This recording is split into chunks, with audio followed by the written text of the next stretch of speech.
حضرت امام زین العابدین اپنے بیٹے کو نصیحت کرتے ہیں اور یوں ارشاد فرماتے ہیں، بیٹا دنیا میں 5 قسم کے انسانوں سے بچنا۔ فرمایا پہلا آدمی وہ فاسق ہے، فاسق کو اپنے آپ سے بچانا۔ اس وجہ سے فاسق آدمی وہ ہوگا کہ تجھے ایک لقمے کے لیے بیچ دے گا۔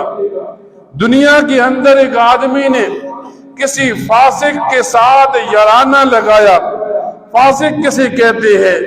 فرمایا فاسق اسے کہتے ہیں جو اپنے نفس اور شیطان کو دنیا میں خوش کرتا ہے، رب الرحمن کو دنیا میں ناراض کرتا ہے۔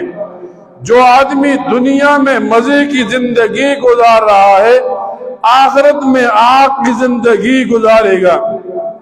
دنیا کے اندر جس کے سامنے سنتیں تھیں، اس نے بدعات رسومات کو لے لیا، اس آدمی کو فاسق کہتے ہیں۔ فرمایا فاسق سے بچنا، یہ تجھے ایک لقمے کے لیے بیچ دے گا۔ مثال کے طور پر ایک آدمی نے کسی فاسق کے ساتھ دوستی لگائی۔ بے نمازی کو فاسق کہتے ہیں، روزہ نہ رکھنے والے کو فاسق کہتے ہیں، داڑھی نہ رکھنے والے کو فاسق کہتے ہیں۔ فرمایا جب بندہ کسی فاسق کے ساتھ دوستی لگاتا ہے، ایک وقت ایسا آتا ہے آدمی اس کے رنگ میں ڈلتا چلا جاتا ہے۔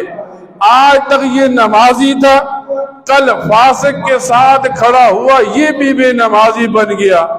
تو یہ تو اس کی آخرت نہ بنا سکا، لیکن اس آدمی نے اس کی دنیا آخرت تباہ کر دی۔ فرمایا دوسرا بخیل